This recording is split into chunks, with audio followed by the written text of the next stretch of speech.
Okay, so good evening, everyone. As you will have seen, I have recorded this session. So I'm going to hand you over now to Steve, who works at Adecco, which is, am I right in saying, the UK's largest recruitment company? Well, there's a bit of controversy around that. Last year, you would have been right in saying that. We're always in the top one or two recruitment consultancies in the UK and the world. Yes, so well remembered. Okay. So I'm going to hand you over to Steve now, who's going to talk to you about how you can support your child with their improving employability. Okay, Steve, thank you. Thanks, Christina. Good evening, everyone. I hope you're well. First of all, I apologise. I'm in a slightly dim lit room, but hopefully you should just be able to see the presentation on screen now anyway. So yeah, as Christina said, I work for a company called Adecco. We're a very, very large recruitment consultancy. And I've been with the company for over 20 years now, pretty much always working in the Northwest London area. Basically what I'm going to be talking about today, it's three things really. First of all, it's how you can help your child become employment ready. And I'll go into that in a bit more detail in a moment. We'll talk through some CV advice, and I think, depending upon the age of your child, they've probably got a CV of some sort, or they're maybe just about to put a CV together, so there might be some good hints and tips here, and then some interview tips at the end. And some of this is real, it's very generic, it's quite basic stuff, there's nothing revolutionary here, but look, I'm hoping that there's something here that you can take away and take back and something that will support your child in either getting the interview or during the interview, helping them get that job offer. And at the end, I can hang around for as long as is needed to ask some questions. I'm not normally a Zoom user, so I think while I'm presenting, it might be difficult for me to see the chat.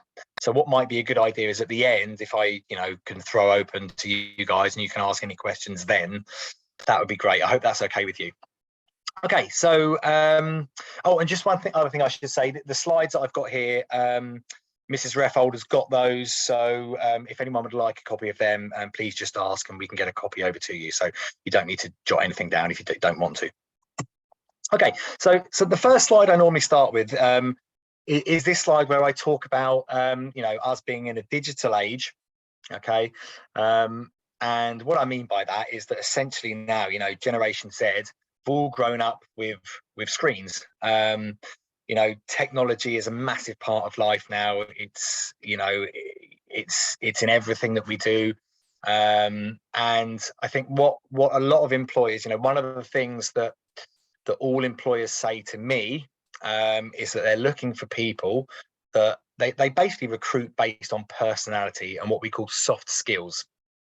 Okay, and what I mean by soft skills, it's things that make your children. It's their personality, how they communicate, how they digest information, how they learn, how they negotiate. It's things that are difficult to put on paper, but it makes people individual. And I think there's an expectation on Generation Z that they're pretty tech savvy and everyone's pretty good with technology, and they can learn new technology skills very quickly. But I think there's been a bit of a payoff whereby, as I just said, everything we can do now we can do via a mobile phone and using our thumb, and therefore we perhaps have less reliance on the old soft skills and communication. So I'll talk through just some of these very, very, very quickly. But again, there's a lot of information on this slide, so I'll just quickly whiz through it, and like I said, you can look at this afterwards if you want to. So soft skills we're talking about are communication, problem solving skills, self-management, and collaborative skills and interpersonal skills. So I typically advise of doing 4 things when we want to talk about building our soft skills. Okay, and I think I'll talk about all of these individually. Okay, but again, just to reiterate, these soft skills are the things that, if your child, and as and when your child goes for an interview, these are the things that can make a small difference. These are the things that are going to set them apart from their competition. And look, it may be they go into a particular profession where actually soft skills aren't as important. I absolutely accept that, but a lot of the time, particularly for first, second jobs, these are the kind of things that are going to get them that interview and are going to get them that first job offer.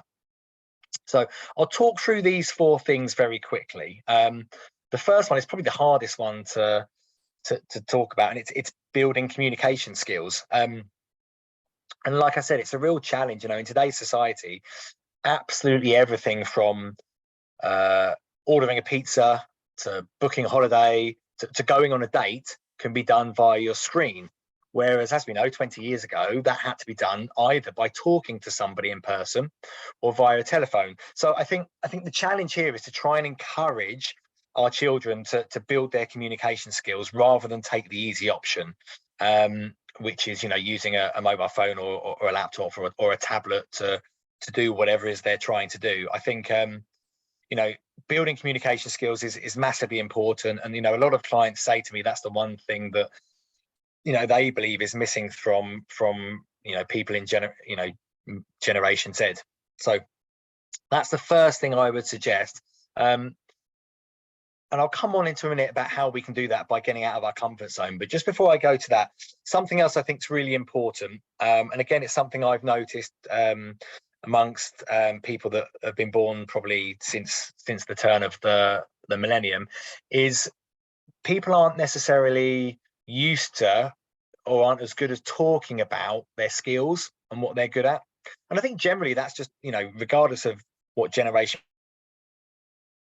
people grew up in, that's something that young people don't typically do. They don't typically have conversations with their friends or their family about what they're good at.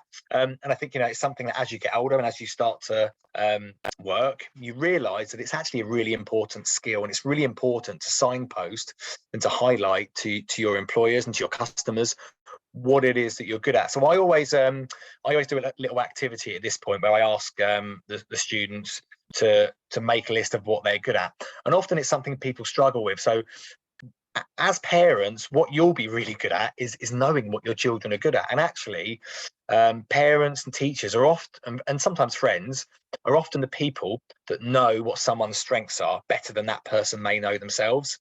So I always think it's really good to make a list and write down what their strengths are, and that could be something as simple as working in a team, being able to prioritize, and maybe some examples of when they've done that, and if they do any extracurricular activities, it's really good to talk about those as well. And that could be like speaking a language, it can be being part of a sports team, maybe having a video log or a blog, or doing something on YouTube. Absolutely anything that someone's done that's slightly different that they're good at, it's worth being able to talk about that. And again, obviously at an interview, that's one of the first questions you'll get asked is what your strengths are. And like I said, I think challenging your children, challenging themselves to get out of their comfort zone is the best way to build up any skills that you think your child needs to develop on. And I always say this at this point, sorry Mrs. Reffold, but your children have a careers advisor, and it's really it's a great resource for them, and they should use that resource. And both of the first 2 jobs that I got in my career were through work experience. So I think absolutely it's really important that people understand that that resource is there to be used, and to if people do voluntary work or work experience, it's a great way to get some new skills and to build confidence. The volunteering is another great way as well. So I always encourage people to get out of their comfort zone, and doing things you haven't done before is the best way to overcome nerves. Okay, and another thing I like to talk about, and this is more in line with becoming work ready, is to tidy up social media. Absolutely every one of my clients, before they interview somebody or after they've interviewed them, will 100% look at that person's social media profile. I do it every time I employ anybody. I'll look at their social media profile, because it tells you a lot more about the real person. sometimes there's nothing there to look at, and that's fine. But occasionally, very rarely, there might be something on the social media profile that perhaps puts an employer off. And I've got some horror stories, which I won't go into now, but people have put things on their social media profiles that are completely inappropriate, and you wouldn't want your employer to see them. And it's actually resulted in them being withdrawn from an interview process, sometimes right at the last minute after they've been offered the job and handed in their notice at a previous job. So I think the advice is make sure your social media is private at the very worst, or the best possible scenario is that it's open and public, but there's some really good stuff on there. And yes, absolutely, you know, we know that young people like to go out and they like to have fun and they like to socialize. That's absolutely fine to put that stuff on there. But, you know, I think you've just got to be mindful of what's appropriate and what's potentially damaging. But again, if people do any extracurricular activities, I would absolutely encourage that stuff to go onto social media. Any sports related activities, absolutely. Family stuff, absolutely. That's the kind of thing can be put on there. But again, just something to be mindful of. Just be really wary of what's on social media. And some people aren't even aware about social media privacy settings, so it's good to do a bit of research on that if you need some help. Okay, so I hope that makes a bit of sense so far. So that's just a bit of an introduction as to how you can prepare before you've even written your CV and got to the interview. So the next thing I'll talk about is where to look for jobs. And again, this has massively changed in the last 15, 20 years. And, you know, when I got my first job at Adecco, doing recruitment, you know, we used to advertise every week in the newspaper. Now, very few people will look for work in the newspaper. You know, the first place people go is online and using job boards. Normally at this point, I will ask for interaction from the students, and I'll ask them to tell me where they would go to find jobs. But I think what I'll probably do is I'll probably just read out, if that's okay with you, just a few places where I would certainly start looking for jobs. So obviously, if there's a particular company that your son or daughter wants to work at, pretty much every large company now has a careers page on their website. And that's probably where I would start. I would spend as much time as is reasonable looking on company websites and looking at the careers pages. Also job boards now. There's hundreds of job boards out there. There's probably 10 large ones that, you know, if you do a Google search for job boards, it'll be the first 10 that appear. And typically on those job boards, they'll have, you know, they'll be able to refine the job search to the industry they want to work in, or to the type of job they're looking for, and by location and salary as well. So it's a really good tool, and you can set up alerts so that when a job crops up that's in the right location, is paying the right salary, is in the right, you know, field, then you can get an alert from that. So that's absolutely where I would start. Obviously, recruitment consultancies like Adecco are really good places to go and to you know, good people to connect with. And you know, nowadays social media as well, you know, a lot of companies put advertising campaigns on social media, you know, be it Facebook or Instagram or TikTok. I've even heard of companies advertising on TikTok, which is slightly crazy, but that shows my age. LinkedIn, again, absolutely a great place to go. And I think I'm not sure if I talk about this later, so I'll mention it now. I think it's really sensible for your children to start thinking about creating a LinkedIn profile. And, you know, absolutely, I understand that they may not have anything at all to put on there if they've never worked. But even if they have part-time work, they can put that on there. They can explain on there what they're studying. And as they start to meet people, and this is where it's different to Facebook, this is thinking about who are the people that I'm coming into contact with. And you only have to come into contact with them once to connect with them. And I'm connected with hundreds of people I've never even met. It's just about building a network so that as and when you're looking for a job, there's already a network out there of people that you're connected to that might be able to support you in finding a job. So I definitely recommend spending some time on LinkedIn and adding absolutely everybody they can to LinkedIn that's relevant to their job search. You know, again, newspapers, again, although it's not the preferred method, you know, if particularly if your son or daughter wants to work for local authority or to become a teacher and work in education, they're the kind of places that still use newspaper adverts pretty regularly. So I'm talking about the local free papers that come through your door, or even things like the Harrow Observer, the local paid for papers as well. Word of mouth is really important as well. You know, so many people are, you know, recommended to an employer by somebody that already works there, and that's an absolutely great way to get a job. You know, if you know someone that works for a particular employer and they're telling you about what a great place it is to work, well, there's absolutely no harm at all in asking them to refer you to somebody in their recruitment team or their HR department, or even a manager there, because, you know, typically employers want to employ people that you know, a good quality, and if they've got a good employee, they'll probably want to employ that person's friend if they're from a similar type of background. And again, as I mentioned earlier, work experience is another really good way. Okay, so I'm sorry I've just talked to you a lot there, but again, if you want this slide, it's got the notes on there, so like I said, you can see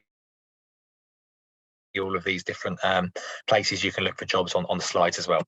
Okay, so next thing I'll talk about is just some generic CV advice, and again, you know, nothing here is revolutionary. There's no real right or wrong when your child's writing a CV, but there's absolutely some recommendations. So in terms of the content, and again, normally at this point I would ask what kind of things that students would expect to see on their CV. I think, you know, I would normally start with contact details. Don't have to be specific, but again, you want to be contactable about potential vacancies. Typically, it's good to have a personal profile, which tells a bit about yourself, a bit about, you know, we talked earlier about what your child's strengths are. It's really good to talk about those strengths on here. You know, try and be unique, try and be slightly different, try and help your child to be slightly different with their personal profile, because, you know, being different can sometimes help them stand out. Of course, you'll want to put on their education, including exam results if you know them. If the results aren't exactly what you're hoping for, you can be slightly ambiguous. You don't have to put the exact grades, but you can put that, you know, they've passed their maths and English or whatever it might be. You don't have to be specific if you don't want to be, but be prepared. They may get asked about grades at an interview. I would absolutely put any employment history they've got on there. So if it's a part-time job, make sure that's on there. The same with work experience. If it's unpaid work or even paid work experience, make sure that's been put on there as well.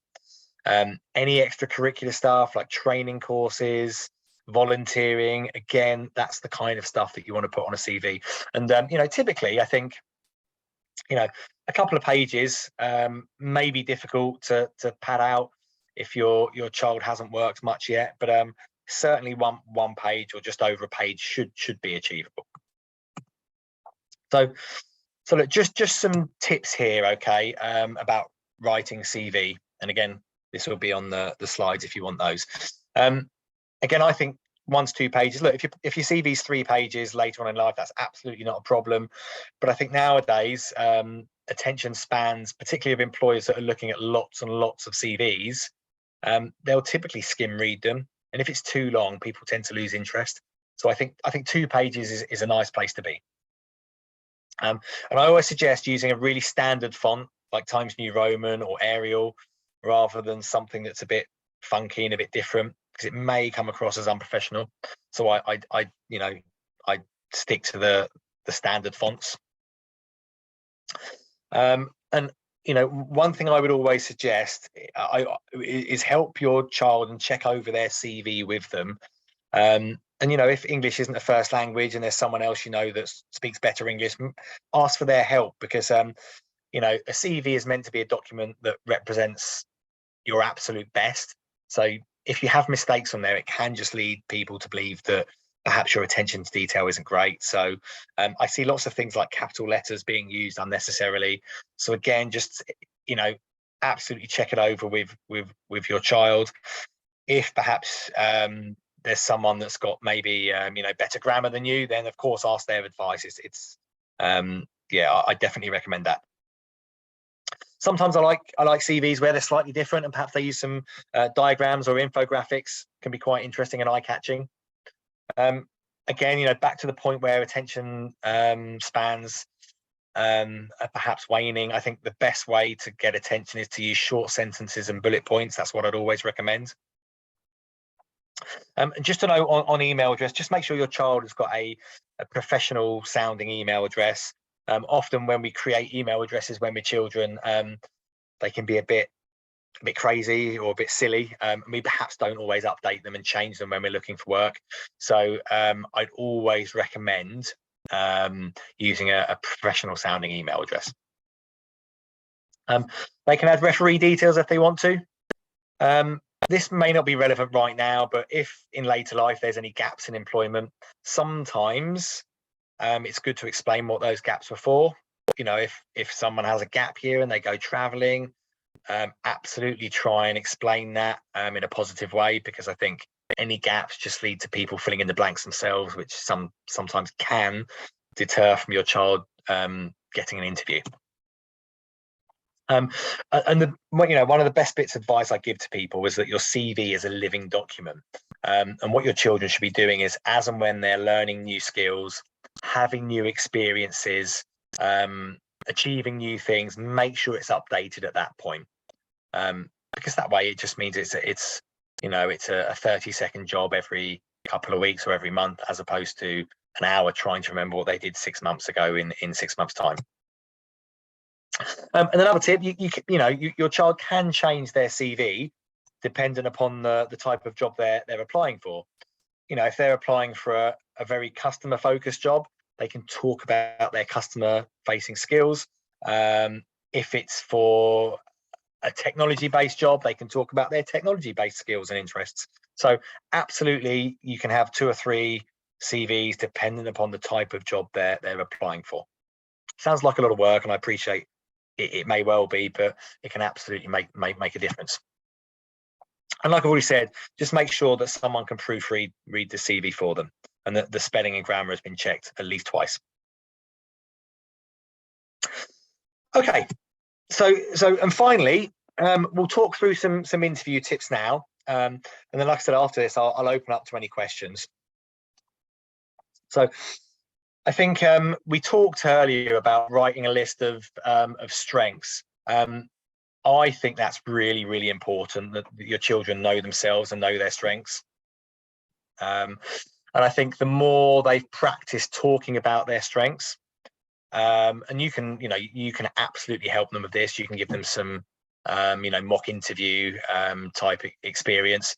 The more they know what their strengths are, and they can give some examples about those strengths and when they've utilized them and shown them, the more confident they will feel in going for an interview. So absolutely, that's the first bit of advice I would give. Do your research. There's lots of different ways you can research before an interview. If you're going for for an interview at a particular company, then the first thing I would do is get straight onto their website and understand a bit more about the company, a bit more about the services that they offer or the products that they offer. Try and find out a bit more about the culture of the company. I've even suggested people go as far as speaking to people that work there already, and ask them what it's like working for this company, what they like about it. Because I think that's a really good way to get to know the company a bit better, and it shows a real interest in working for that company.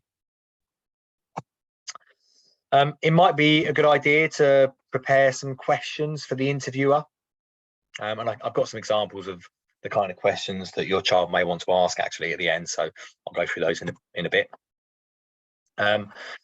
Be prepared. When I say be prepared, what do I mean? Well, look, I think there's no harm in taking a copy of your CV to the interview, taking a notepad and pen to maybe jot down some notes if they want to, maybe have a printed out job description that they can take with them. And if it's a job that requires it, or it's maybe a job that's perhaps in an artistic field or in a technical work they've done previously, or maybe even some references that they've got printed out. Okay, rule number one of an interview, as I'm sure you're aware, is don't be late. So just make sure the journey is absolutely double, triple checked, because it's it's very rare that people that are late for an interview get offered the job. I mean, occasionally, all right, there may be a reason for it, and typically people are late because there's a problem with public transport or with the journey. But I always suggest people get the earlier train or the earlier bus, and even if they go and have a cup of tea or coffee before they go in for the interview for 20 minutes, I'd rather that than it's always better to be 10 minutes early than 1 minute late. Again, it sounds really obvious, but just make sure that the clothing is ready. Don't put it in the washing machine in the morning and leave it to dry for an hour before your interview, which is, these are all horror stories I've heard about before. Just make sure everything's ready the night before so there's no surprises and you can relax and focus on the interview on the day. I'm assuming none of your children smoke, but obviously, smoking is a big no-no. And even things like perfume, I think it's really sensible to just be cautious. Don't over scent, because it can be off-putting. One squirt of aftershave or perfume is absolutely acceptable and it's quite nice. But again, overkill is not a good thing. And again, looking the part, and when I say look the part, look, that's again, you have to dress for the interview. And if I was going for an interview at Google, I probably wouldn't turn up wearing a shirt or a tie. But if I was going for an interview at a solicitor's or an accountant's, I probably would wear a shirt and possibly a tie as well. So I think absolutely dress appropriately for the interview. And if your child isn't sure, and if you're not sure, then ask. Ask the employer what the dress code is. And if you don't feel comfortable doing that, then I'd always veer on the side of slightly smarter for an interview as opposed to slightly more casual. And obviously just make sure, things like, clothes are ironed, shoes are polished, perhaps beards are trimmed, hair's washed. And look, I know none of this stuff really gives an indication of whether your son or daughter can do the job. I absolutely agree with that. And, the reason I'm saying this is because the world we live in, this kind of thing is still important to a lot of people. And if it's important to the person that's making the decision, then it's absolutely worth doing. Okay. And during the interview, just going to quickly whiz through some of the tips I give now. Sounds really obvious, but it's always important to give a very professional greeting. Making eye contact. Hello, how are you? It's nice to meet you. Shaking hands, obviously. So I think that's rule number one. I have a lot of people challenge me when I talk about staying calm, because it's actually really difficult to stay calm if you're nervous. And I think 99% of people that go for interviews are nervous, and it's absolutely 100% normal to be nervous. And often that will never go. People will always be nervous, before and during an interview. And I think, it's the things that we do before the interview in terms of preparation that will help reduce those nerves as much as possible, or calm the nerves as much as they can be calmed. But I think, sometimes we have to just accept there's going to be some nerves. And that's our natural response to a situation where we're perhaps a bit uncomfortable or we're perhaps not in control of. And it's absolutely acceptable, and it's kind of expected. And I don't go into this now, but there are lots of techniques that can be used to calm nerves. If your son or daughter suffers with nerves and anxiety, then there's loads of great advice online as to how you can help reduce that. But I think if nothing else, if your son or daughter is completely prepared, they've done their research, they've practiced some interview questions, that'll probably help. Try not to fidget. I'm a massive fidget. I'm always playing with a pen, clicking a pen or something like that. So I have to consciously make myself not fidget if I'm having a one-to-one or an interview. So I think that's a good bit of advice as well. Try your best not to. Just because it can be misinterpreted, and people might think that the person that's fidgeting perhaps doesn't have great attention span. And again, that may absolutely not be the case, but it's better to try and avoid it if possible. I always, again, really good bit of advice this, I always think during interviews, people should really focus on the positives, and try and talk about negative experiences in a positive way. So, you know, if you know, and a really good example of this is where a potential employer may ask why your son or daughter left a previous job. And it may be that they left because it was a horrible place to work. It was a toxic environment. The boss was horrible. But actually, I think you know, we can flip that around and we can say, you know, the last place I worked, it was quite a challenging environment. But I think what that did was that made me become more resilient and more open to feedback. So I think what you can try and do is turn a negative experience into a positive. That's what I'd always recommend. You know, it's really sometimes it can be seen as a failing if people just focus on the negatives in previous jobs. And I absolutely can understand why that might be the case, because, you know, people may have had a couple of negative job experiences, but try and focus on what positives that came out of that experience. I always tell students to take their time and to think. You know, if they're asked a particularly difficult question, don't always try and answer. Don't be afraid of pausing for thought, and talking slowly, because sometimes it gives you that couple of extra seconds that you might need to think of a good answer. And again, I've got some questions to be asked. Questions that your son or daughter may be asked, or they may want to ask on the notes.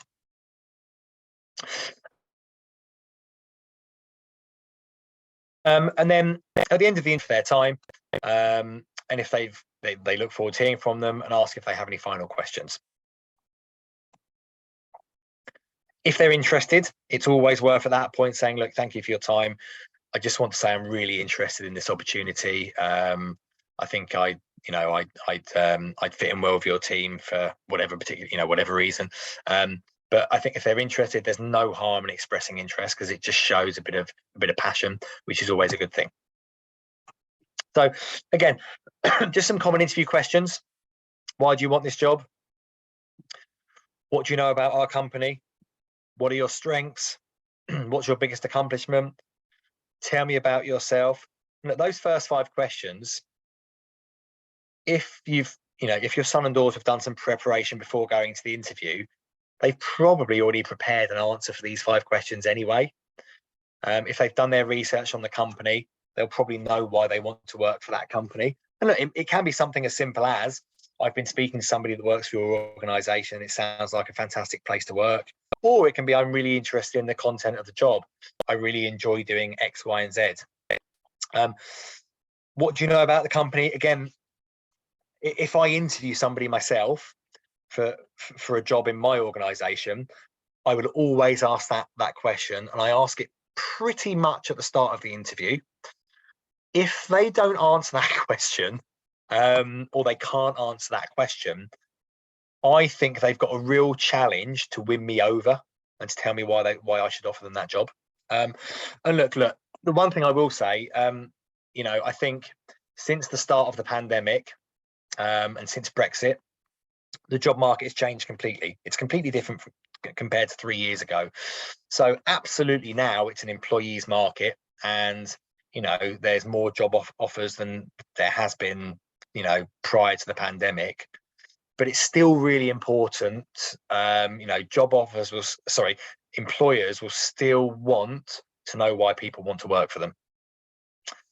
Okay, we talked about strengths earlier. So again, they should be able to list off 2 or 3 of their main strengths, and maybe give some examples of when, you know, people will always ask, you know, if it's a customer service job, the employer will always ask, can you give me an example of when you've given great customer service? Or can you give me an example of when you've had to deal with a difficult customer or a difficult situation? So again, it's really worth practicing some of these, what we call competency-based examples with your children. Okay, so I think we're pretty much there. You know, the last bit of advice I give is don't give up. And you know, if your son or daughter gets rejected for a job offer, that's completely normal. You know, it's very rare nowadays for employers to interview just 1 or 2 people. Normally, it's in excess of 4 or 5 people that are being interviewed. So, you know, the odds are always stacked against us. I think the odds, you know, right now for people looking to work are better than they have been probably again prior to the pandemic. But you know, absolutely don't give up. And you know, I know it can, you know, knock people's confidence if they don't get offered a job, but you know, odds are always stacked against us, so it doesn't mean they won't get they're more likely to get the next job. Okay, so I appreciate I've just talked non-stop for about half an hour.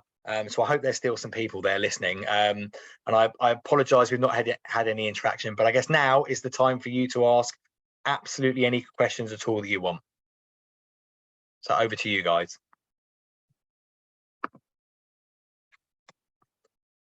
I'm just going to let people unmute as well. So I just got to figure out how to do that now. Bear with me 1 second.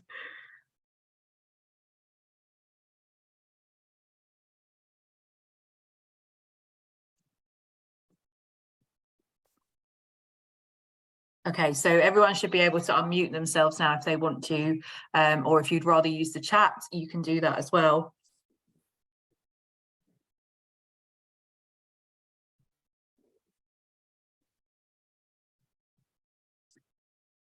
I think everyone's quite quiet, Steve. You probably answered all that. There doesn't have to be any questions. It's not compulsory.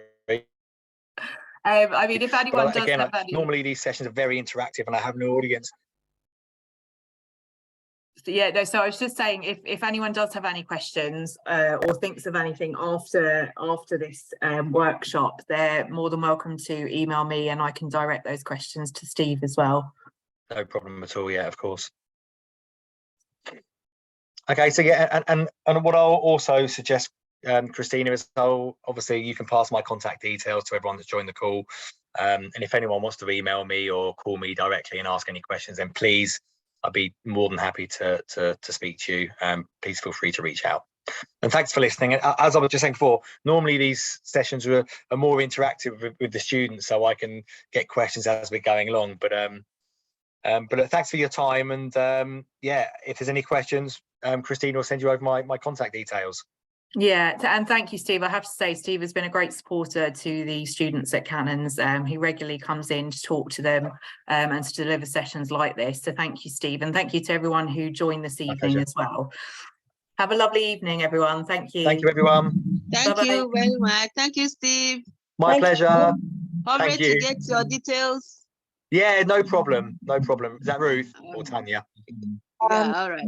I'm Tanya. Sorry, Steve, I missed some of your talk. I just okay.